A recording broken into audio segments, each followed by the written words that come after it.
जून 2018 में अशनीर ग्रोवर को अपने IIM अहमदाबाद व्हाट्सएप ग्रुप से एक मैसेज आया। ये मैसेज विपिन अग्रवाल का था, जो कि चाइनीज फंड फोसन में काम कर रहे थे। मैसेज में लिखा था, हम जिस फिनटेक कंपनी को फंड कर रहे हैं उसके शुरुआती स्टेज के लिए एक CEO की तलाश है। अगर तुम में से किसी को इसमें इंटरेस्ट है तो हमें कांटेक्ट करो। इस मैसेज को पढ़ने के बाद अशनीर को लगा कि एक छोटे नए स्टार्टअप को CEO की क्या जरूरत, इनमें से कोई एक फाउंडर भी तो CEO बन सकता था। इसलिए अशनीर ने इनके साथ मीटिंग फिक्स करवा ली। कुछ दिनों बाद ही भावेक कोलाडिया और शाश्वत नाकरानी के साथ IIT दिल्ली कैंपस में इनकी मीटिंग हुई। भावेक और शाश्वत एक दूसरे को काफी टाइम से जानते थे। दोनों भावनगर गुजरात से थे। शाश्वत ने अभी अभी IIT दिल्ली से अपना 3rd ईयर कंप्लीट किया था, जबकि भावेक 5 साल बड़े थे और उनके साथ हॉस्टल में ही रह चुके थे। दोनों ने IIT दिल्ली के 3 स्टूडेंट्स के साथ एक UPI हैकाथॉन जीता था। भावेक ने अशनीर को समझाया कि अभी हर एक दुकान में UPI के लिए अलग अलग QR कोड चाहिए, लेकिन सारे UPI पेमेंट ऐप एक सिंगल QR से चल सकते हैं। उस टाइम पेटीएम और फोन पे मर्चेंट से हर ट्रांजैक्शन पर 2% चार्ज करते थे। भावेक इस चार्ज को कम करके 1% तक करना चाहते थे, ताकि वो मर्चेंट्स को अपना नया ऐप यूज करने के लिए अट्रैक्ट कर सके। अशनीर ने कहा कि अगर वो लोग 1% चार्ज करते हैं तो वो गेम चेंज नहीं कर पाएंगे और ना ही सक्सेसफुल हो पाएंगे, क्योंकि अगर किसी कॉम्पिटिटर ने लास्ट में 0.9% रेट सेट कर दिया तो इस बात में कंपटीशन लगा रहेगा कि कौन रेट और कम कर सकता है। यहाँ से बात साफ थी कि भावेक सिर्फ टेक्निकल पॉइंट ऑफ व्यू से सोच रहे थे, जबकि अशनीर बिजनेस साइड देख रहे थे। अशनीर ने सजेस्ट किया कि अगर वो अपनी सर्विस फ्री कर सकते हैं ताकि ज्यादा से ज्यादा मर्चेंट उनकी ऐप को यूज करें। भावेक को एहसास हुआ कि उन्हें अपनी कंपनी को बनाने के लिए अशनीर जैसे ही फाउंडर की जरूरत है। भावेक और शाश्वत ने 2 महीने पहले ही कंपनी स्टार्ट की थी और दोनों ने मिलकर 1 लाख रुपए इन्वेस्ट किए थे। लेकिन भावेक CEO नहीं बन सकते थे, क्योंकि उन पर अमेरिका के क्रेडिट कार्ड का चार्ज लगाया गया था। एक्चुअली भावेक जब US में थे तो उन्हें पता चला कि किसी भी अमेरिकन का अगर उन्हें सोशल सिक्योरिटी नंबर पता है तो उनका क्रेडिट कार्ड वो अपने घर में डिलीवर करवा सकते हैं। इसके लिए किसी ऑथेंटिकेशन की जरूरत नहीं पड़ती। भावेक के दोस्त ने इस थ्योरी को टेस्ट करने के लिए कुछ क्रेडिट कार्ड एक्सेस करने की कोशिश की, लेकिन FBI ने भावेक को पकड़ लिया। अब ये नया फिनटेक उनके लिए एक मौका था खुद को साबित करने का। अशनीर को फ्री सर्विस में बड़ा पोटेंशियल नजर आ रहा था, इसलिए वो उनकी कंपनी ज्वाइन करने के लिए रेडी हो गए। जहां तक शेयर्स की बात थी तो वो तीनों 33.33% शेयर लेना चाहते थे, लेकिन अशनीर ने कहा कि शाश्वत छोटे हैं और कम एक्सपीरियंस की वजह से वो कंपनी में ज्यादा वैल्यू नहीं दे पाएंगे। इसीलिए अशनीर को 34%, भावेक को 42% और शाश्वत को 24% मिले। कुछ दिन के बाद अशनीर को शाश्वत के 3 IIT फ्रेंड तन्मय, योगी और सत्यम के पेरेंट्स का फोन आया कि तुमने हमारे बच्चों पर काला जादू कर दिया है। वो इस स्टार्टअप के चक्कर में IIT कंप्लीट किए बिना कॉलेज छोड़ रहे हैं। एनीवेज, अशनीर इसके बाद इन्वेस्टर्स के पास पैसे लेने के लिए चले गए। MX के संजय ऋषि ने 25 लाख रुपए इन्वेस्ट किए। मुंजल हीरो ग्रुप के अक्षय मुंजल ने 25 लाख। इसके अलावा कुणाल खट्टर, मैजिक पिन के अंशु शर्मा, पेयू के Nitin Gupta, angel list, venture catalyst और ग्राम फैक्ट्री के नवनीत सिंह सब पैसे इन्वेस्ट करते हैं और कुल मिलाकर 1.92 करोड़ रुपए इकट्ठा हो जाते हैं 18 करोड़ के प्री मनी वैल्यूएशन पर। और आजादी के दिन यानी 15 अगस्त 2018 को भारत पे अपना प्रोडक्ट लॉन्च करता है। भारत पे बहुत जल्दी ग्रो हो रहा था और 2019 के एंड तक सिर्फ 13 महीने में भारत पे की वैल्यूएशन $0 से $425 मिलियन हो गई। ऐप लॉन्च करते ही मुश्किलों का पहाड़ टूट पड़ा। क्राइसिस 1। अब क्योंकि भारत पे सारे पेमेंट एप्स के लिए एक ही QR कोड ऑफर कर रहा था, तो उन्हें पेटीएम, फोन पे, गूगल पे और बाकी एप्स के लोगों को अपने QR में लगाना पड़ा। पेटीएम और फोन पे ने अपने लोगों का इस्तेमाल करने के लिए उन्हें लीगल नोटिस भेज दिया। अशनीर ने ट्रेडमार्क लॉ को स्टडी किया और उन्हें इसमें एक ऐसा क्लॉज मिला जो ये कहता था कि तुम किसी भी कंपनी का ट्रेडमार्क यूज कर सकते हो अगर तुम कंज्यूमर को एजुकेट कर रहे हो। पेटीएम को तुरंत ही ये बात समझ आ गई और उन्होंने अपना नोटिस वापस ले लिया। लेकिन फोन पे को अभी भी डाउट था। फोन पे के फाउंडर समीर निगम को लगता था कि पे सफिक्स पर सिर्फ उनका हक है। ये केस बॉम्बे हाई कोर्ट में 2 साल तक चला और फाइनली कोर्ट ने डिसाइड किया कि पे शब्द कोई भी यूज कर सकता है। क्राइसिस 2।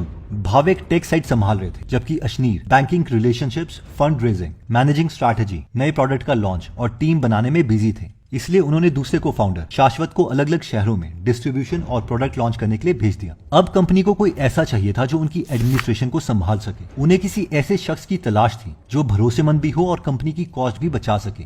इसलिए अशनीर ने अपनी वाइफ माधुरी को हायर कर लिया। वो एक एंटरप्रेन्योर थी और उनके पास एडमिन टास्क और लोगों को मैनेज करने का अच्छा एक्सपीरियंस था। भावेक और शाश्वत को भी इसमें कोई प्रॉब्लम नहीं थी। माधुरी डायरेक्टर बन गई और HR हेड भी। अब जब उनकी वाइफ इंटरनल सिस्टम हैंडल कर रही थी तो अशनीर ने ग्रोथ पर फोकस किया। अशनीर को पता था कि उन लोगों को जल्द ही और पैसों की जरूरत होगी। अशनीर चाहते थे कि सिकोया भारत पे में इन्वेस्ट करें, क्योंकि उसके बाद बाकी इन्वेस्टर्स उन्हें आसानी से मिल जाएंगे। अशनीर ने सिकोया से बात की और वो इन्वेस्टमेंट के लिए मान गए। लेकिन फिर कुछ दिनों के बाद सिकोया के हर्षजीत सेठी ने अशनीर को कॉल करके बताया कि वो लोग इन्वेस्टमेंट नहीं कर पाएंगे और ये डिसीजन उन लोगों ने तब लिया जब सारे जरूरी डॉक्यूमेंट्स पर पूरा काम हो चुका था। सिकोया को भाविक के यूएस वाले क्रेडिट कार्ड के इंसिडेंट के बारे में पता चल गया था और वो अशनीर से नाराज थे कि उन्होंने इस बारे में उन्हें पहले क्यों नहीं बताया। लेकिन अशनीर कहते हैं कि ये मामला उनसे जुड़ा हुआ नहीं था। उन्होंने भाविक से कहा कि वो बैंगलोर जाके सिकोया के सीईओ और जनरल काउंसिल से मिलकर सारा मामला क्लियर करें। लेकिन अंत में सिकोया ने डिमांड रखी कि पहले भाविक को कैप टेबल यानी इक्विटी की लिस्ट से हटाया जाना चाहिए,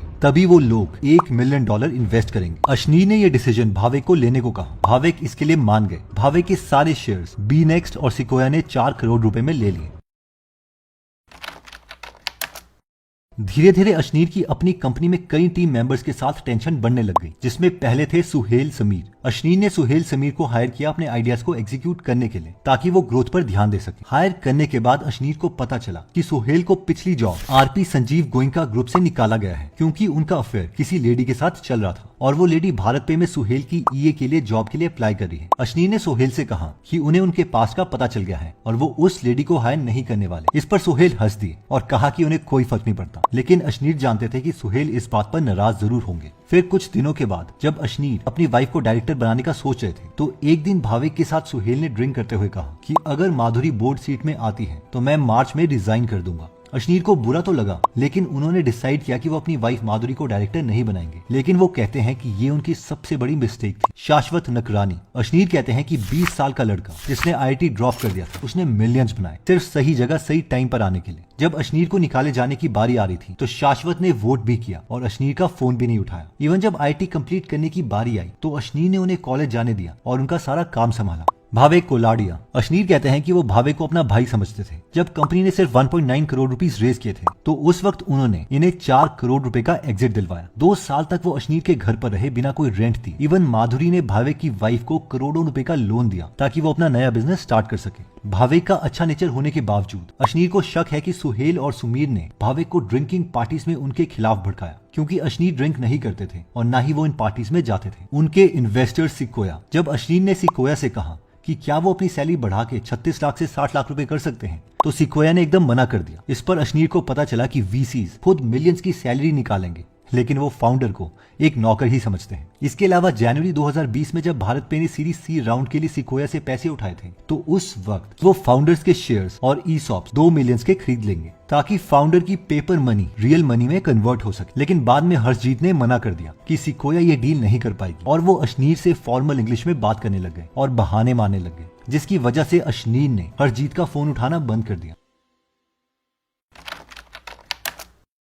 अशनीर को कोटक में अपने रिलेशनशिप मैनेजर के साथ 23 जुलाई 2021 को एक बातचीत हुई जो कि कुछ इस तरीके से थी। सर, जोमेटो के शेयर 116 रुपए के पहुंच गए हैं। अशनीर, ओके, तो हम इसे बेच देते हैं। आरएम, ओके सर, मैं आपको रिकॉर्ड पर रखूंगा। इसी बीच जोमेटो का शेयर इंक्रीज होता गया। आरएम, ऑर्डर एग्जीक्यूट हो गया है सर, आपके 136 रुपए पर शेयर के हिसाब से बेचे गए हैं। जोमेटो आईपीओ की ओपनिंग के 8 मिनट के बाद ही अशनीर ने 2.25 करोड़ रुपीस कमाए। अशनीर ने वो पैसे इन्वेस्ट किए थे जो भारत पे के दूसरे स्टार्टअप से उन्होंने स्टॉक्स में कमाए थे। वो स्टॉक एक्सचेंज में मौजूदा बिजनेस के बजाय अर्ली स्टेज स्टार्टअप के फाउंडर में इन्वेस्ट करते थे। हालांकि स्टार्टअप्स हाई रिस्क वाले होते हैं, लेकिन इनमें रिटर्न भी अच्छा मिलता है। जोमेटो में अशनीर ने 100 करोड़ पे इन्वेस्ट किए थे। 5 करोड़ उनके खुद के थे और 95 करोड़ कोटक से उन्होंने लिए थे 10% इंटरेस्ट लोन पर। अब जोमेटो के आईपीओ से उन्होंने पैसा कमाया, इसलिए वो नायका के आईपीओ में भी पैसा कमाना चाहते थे। इसलिए उन्होंने दोबारा से कोटक से लोन लेने का सोचा, जिसके लिए उन्होंने करीबन 400 कागज पर साइन किया। लेकिन हुआ यह कि नायका के आईपीओ के कुछ दिन पहले ही कोटक ने उन्हें लोन देने के लिए मना कर दिया। जब अशनीर ने कहा कि कोटक ने बाकी लोगों को नायका आईपीओ के लिए तो लोन दिया है, तो इस पर कोटक बहाने मारने लग गया, जिससे अशनीर की बहस कोटक के एम्प्लॉय से हो गई, जिससे अशनीर ने कोटक को एक लीगल नोटिस सेंड कर दिया। 1 नवंबर को नायका का आईपीओ बंद हो गया, इसलिए अशनीर को लगा कि इस केस को आगे बढ़ाने का कोई फायदा नहीं है। लेकिन उन्होंने डिसाइड किया कि अब वो कोटक के साथ आगे कोई रिलेशनशिप नहीं रखेंगे।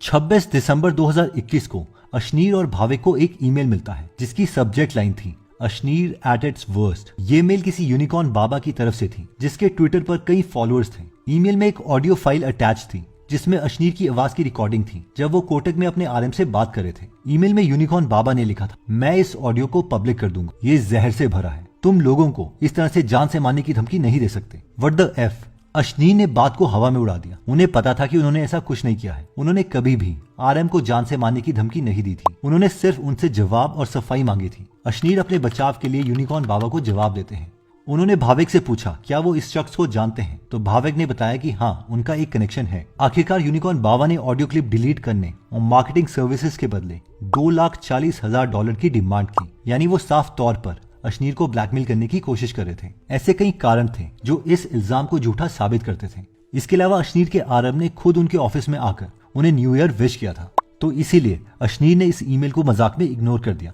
जनवरी 2022 में शार्क टैंक का पहला शो टीवी पर आया। अश्नीर एक दिन सुबह उठे तो उन्होंने देखा कि उनके फोन पर बहुत मैसेजेस आ रहे हैं। मिकी मल्का ने मैसेज किया था, ट्विटर पर एक ऑडियो फाइल तहलका मचा रही है, क्या ये सच में तुम्हारी आवाज है? बाबू बोंगो नाम के एक अकाउंट से ट्वीट आया था जिसमें इस कैप्शन के साथ एक साउंड क्लाउड लिंक था, अमीर फाउंडर्स बैंक एम्प्लॉयज के साथ ऐसा बिहेव करते हैं। अश्नीर ने ट्विटर को डायरेक्टली लिखकर बताया कि ये किसी स्कैमर की तरफ से फेक ऑडियो क्लिप है जो उन्हें ब्लैकमेल करने की कोशिश कर रहा है। उसी शाम ट्विटर ने इस ऑडियो फाइल को डिलीट कर दिया, लेकिन लोग तब तक इसे यूट्यूब पर अपलोड कर चुके थे। कुछ दिनों के बाद अश्नीर को एक और बड़ा झटका मिला। उन्होंने जो लीगल नोटिस कोटेक को भेजा था वो सारी बातें मीडिया में लीक हो गई थी, लेकिन इस लीगल नोटिस के बारे में सिर्फ अश्नीर, सुमित और कोटेक को पता था। तो अब सवाल ये था कि आखिर इस लीगल नोटिस की कॉपी मीडिया के हाथ कैसे आई? मीडिया ने जब कोटेक से इस मामले में कमेंट करने को कहा तो उन्होंने कंफर्म करते हुए कहा कि लीगल नोटिस वाकई में उन्हें भेजा गया था और अश्नीर ने वाकई में उनके एम्प्लॉयज को डराया धमकाया होगा।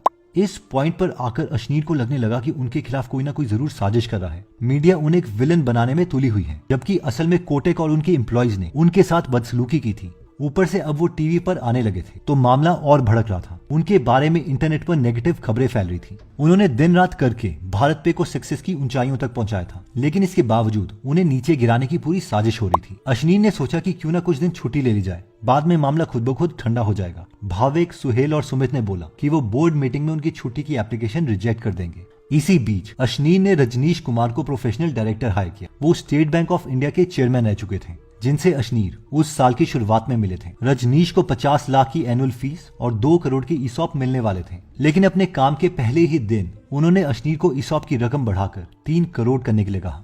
ये उनकी बुरी नीयत की निशानी थी, जिसे अश्नीर को पहले ही समझ आना चाहिए था। रजनीश कुमार अश्नीर की चौथी हायरिंग मिस्टेक थे। बाकी 3 थे सुहेल, सुमित और जसनीत। रजनीश ने कमेंट किया कि ऑडियो फाइल और लीगल नोटिस का मामला कुछ ज्यादा ही भड़क रहा है। उन्होंने कोटेक के हाई लेवल ऑफिसर से बात करने की कोशिश की है, क्योंकि वो खुद कोटेक के फंड बोर्ड में रहे थे। अश्नीर ने सोचा चलो मामला कुछ शांत हो जाएगा, लेकिन उन्हें अंदाजा नहीं था कि आगे क्या होने वाला है। ये तो सिर्फ शुरुआत थी, क्योंकि अब कंपनी में सब उनसे जलने लगे थे और वो चाहते थे कि उन्हें भारत पे से निकाला जाए। भारत पे की तरफ से 6 फेज स्ट्रैटेजी खेली गई अश्नीर को निकालने के लिए। फेज 1 जनवरी 16 से 19 तक अश्नीर को टेम्परेरी लीव पर भेजकर बोर्ड का कंट्रोल लेना। अश्नीर ने सोचा कि शायद 14 जनवरी को हुई अनरिकॉर्डेड मीटिंग में उनकी वॉलंटरी लीव को रिजेक्ट कर दिया जाएगा, इसलिए उन्होंने 17 जनवरी 2022 मंडे को वापस ऑफिस जाने का फैसला किया। उन्होंने मिक्की मल्का को व्हाट्सएप करके मैसेज किया कि वो ऑफिस आ रहे हैं। मिकी ने जवाब में 6 शर्तें रखी थी, जैसे कि पहले बोर्ड की अप्रूवल लेनी पड़ेगी और कुछ रिस्क असेसमेंट करने पड़ेंगे। इससे अश्नीर को साफ समझ आ रहा था कि ये सब कोटेक मामले से जुड़ा नहीं हो सकता। 18 जनवरी को उनकी जूम पर बोर्ड मीटिंग हुई। मिकी ने प्रपोजल रखा कि अगर अश्नीर वॉलंटरी लीव ले लें तो भारत पे के लिए काफी अच्छा होगा। फेज 2 जनवरी 19 से जनवरी 26 लॉयर और अकाउंटेंट को हायर करना। अश्नीर के टेम्परेरी लीव को परमानेंट लीव में बदलने का प्लान। 18 मिनट की इस मीटिंग में ये पढ़ा गया कि अश्नीर ने वॉलंटरी लीव की रिक्वेस्ट की है, जो कि असल में अश्नीर ने कभी की नहीं थी। इसमें यह भी बताया गया कि माधुरी का रेजिग्नेशन एक्सेप्ट कर लिया गया है, लेकिन ये एकदम इम्पॉसिबल बात थी, क्योंकि माधुरी ने रेजिग्नेशन लेटर कभी दिया ही नहीं था। अश्नीर ने बोर्ड में ये लिखा कि भावेक, जो ना शेयर होल्डर है और ना ही कंपनी के एम्प्लॉय हैं, आखिर किस बेस पर इतना बड़ा डिसीजन ले सकते हैं। अश्नीर ने यह भी पूछा कि आखिर उन्हें छुट्टी लेने के लिए क्यों मजबूर किया जा रहा है। अश्नीर को इन सवालों का जवाब किसी से नहीं मिला और उसके बाद माधुरी को टेम्परेरी लीव पर डाला गया। फेज 3 जनवरी 26 से 18 फरवरी एक फेक इन्वेस्टिगेशन करके सब कुछ मीडिया में लीक करके अश्नीर और माधुरी को रिजाइन करने के लिए मजबूर करना। फेज 4 18 फरवरी से 1 मार्च माधुरी को बड़ी आसानी से हटा देना, जो SHA शेयर होल्डर अग्रीमेंट के अंडर प्रोटेक्टेड नहीं थी। मीडिया में बातें लीक करते रहना और अश्नीर को SHA के अंडर हटाने का कारण ढूंढना। फेज 5 इतना सब होने के बाद अश्नीर ने डिसाइड किया था कि बस अब बहुत हो गया। वो अपने दुश्मनों को और मौका नहीं देना चाहते थे, बल्कि उन्होंने डिसाइड किया कि वो रिजाइन करके खुद कंपनी से बाहर हो जाएंगे। उन्होंने अपने लेटर में लिखा कि पिछले 3.5 सालों से जिस कंपनी को बड़ा करने और सक्सेसफुल बनाने के लिए उन्होंने दिन रात मेहनत की है, उसी कंपनी को छोड़ते हुए आज उन्हें बहुत तकलीफ हो रही है। जनवरी से अश्नीर और उनकी फैमिली पर बेबुनियाद इल्जाम लगाकर उन्हें परेशान और टॉर्चर किया जा रहा है। वो अपने ही मैनेजमेंट और इन्वेस्टर्स के खिलाफ लड़कर अपनी कीमती वक्त जाया नहीं करना चाहते, क्योंकि इस सब से भारत पे को सबसे बड़ा नुकसान होगा। अशनीर ने चैलेंज देते हुए कहा कि इस बात को कोई इग्नोर नहीं कर सकता कि भारत पे अशनीर ग्रोवर की वजह से ही है। अशनीर ने इस बात पर भी जोर दिया कि वो अभी भी कंपनी के सबसे बड़े इंडिविजुअल शेयर होल्डर हैं। अब हम इसे खत्म करते हैं। ये अशनीर के आखिरी शब्द थे। अशनीर कहते हैं कि इस वक्त मेरे आंसू निकलने भी बंद हो गए थे, लेकिन फिर 1 मार्च सुबह के 12:03 पर उन्होंने अपना रेजिग्नेशन लेटर भेज दिया। वो इस खास वक्त का इंतजार इसीलिए कर रहे थे क्योंकि उनके कुछ रिस्ट्रिक्टेड शेयर्स फरवरी एंड में ही रिलीज होने थे और वो उन पैसों को नहीं छोड़ना चाहते थे क्योंकि वो उनके मेहनत की कमाई थी। Phase 6 1 March and beyond. Media में फेक न्यूज देके अशनीर को पब्लिक ट्रायल पर रखना। अशनीर की ऐशो आराम वाली लाइफस्टाइल के बारे में अफवाहें फैलने लग गई।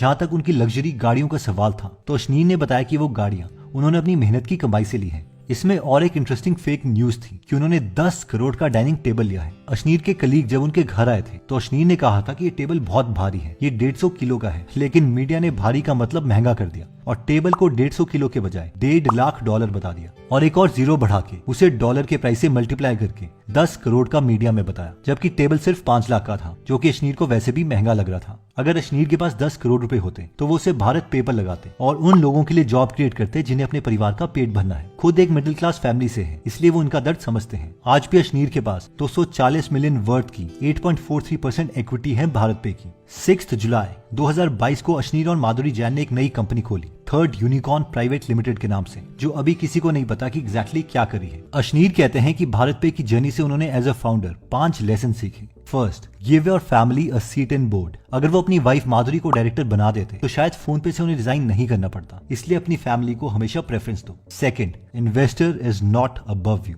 बेशक इन्वेस्टर पैसे दे रहा है, लेकिन ये भी एक वेंडर की तरह है। जैसे एक इंजीनियर अपनी सर्विसेज देता है, वैसे ही इन्वेस्टर अपनी सर्विस देता है पैसे देके, इसलिए उसे भगवान मत मानो। Third, as a founder game is between you and your customer. Business में सिर्फ 2 ही लोग सबसे इंपॉर्टेंट हैं और वो है फाउंडर और उनका कस्टमर। कस्टमर को कुछ प्रॉब्लम है और फाउंडर उन्हें सोल्यूशन दे रहा है, और अगर हमें सक्सेसफुल बिजनेस बनाना है तो ये सबसे इंपॉर्टेंट चीज हमें याद रखनी पड़ेगी। Fourth, don't become a martyr. अगर आप फाउंडर हो तो ध्यान रखो कि हर इन्वेस्टमेंट के साथ आपके शेयर्स भी कैश में कन्वर्ट होने चाहिए। अगर ज्यादा सेक्रीफाइस करोगे तो एंड में खुद सफर करना पड़ेगा। इन प्रोफेशन से बच के रहो। अशनीर के ओपिनियन में ड्रग, प्रोस्टिट्यूशन